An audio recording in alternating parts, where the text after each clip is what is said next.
Доктор Шапира, вие сте доктор со богато искуство и експерт за медицина во време на катастрофи.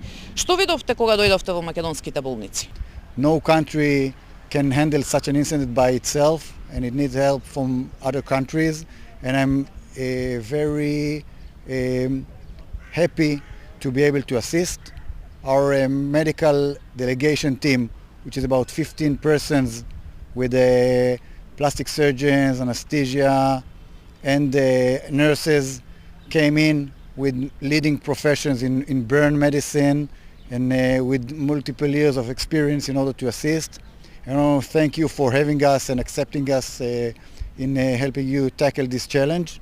Колку директно сте инволвирани во третманот на пациентите кои што се хоспитализирани овде во македонските болници? Колку долго може да трае нивното лекување?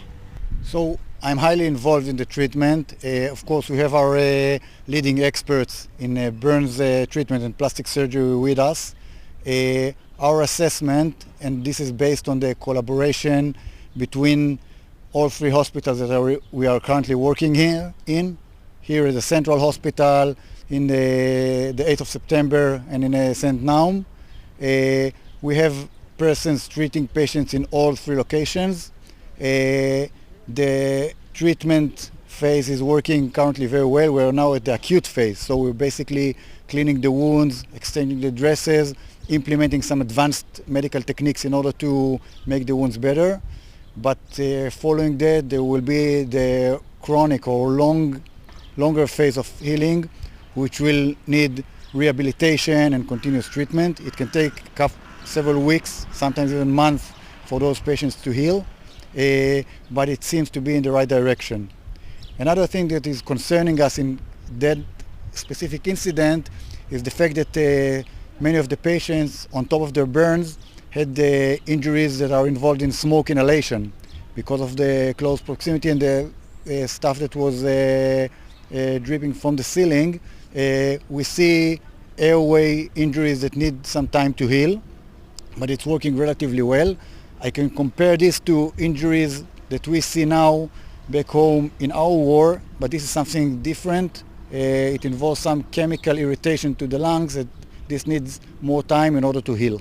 It really depends on the grade of the burns, whether it's a burn in grade 1, 2 or 3, which is depending on the depth of the burn, as well as on the area covered by the burns from the patient's body.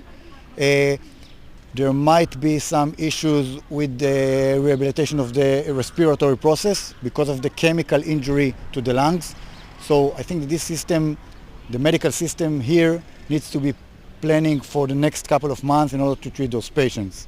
Now, on top of that, we know that in such incidents where there's like a mass casualty event, we will need to address at a later point the continuous treatment, to do some skin transfer, skin grafting, maybe transfer patients to other countries in order to get the advanced treatment. And of course, we're offering our support and our help if you need any patients even flown to Israel. Кој е вашиот став? Дали беше добра одлуката уште веднаш најкритичните пациенти да бидат транспортирани во странски медицински центри?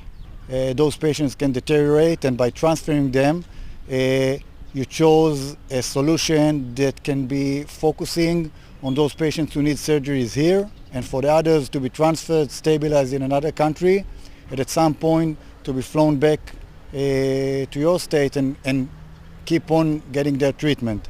Now, we know, based on similar disasters in the past, and by our experience, that this can be a long process. So when those patients will eventually return here, back home, they will need few more surgeries and advanced treatments in order to make them better. But I think that in order to solve such a high volume of patients incident, this was the right way to do it.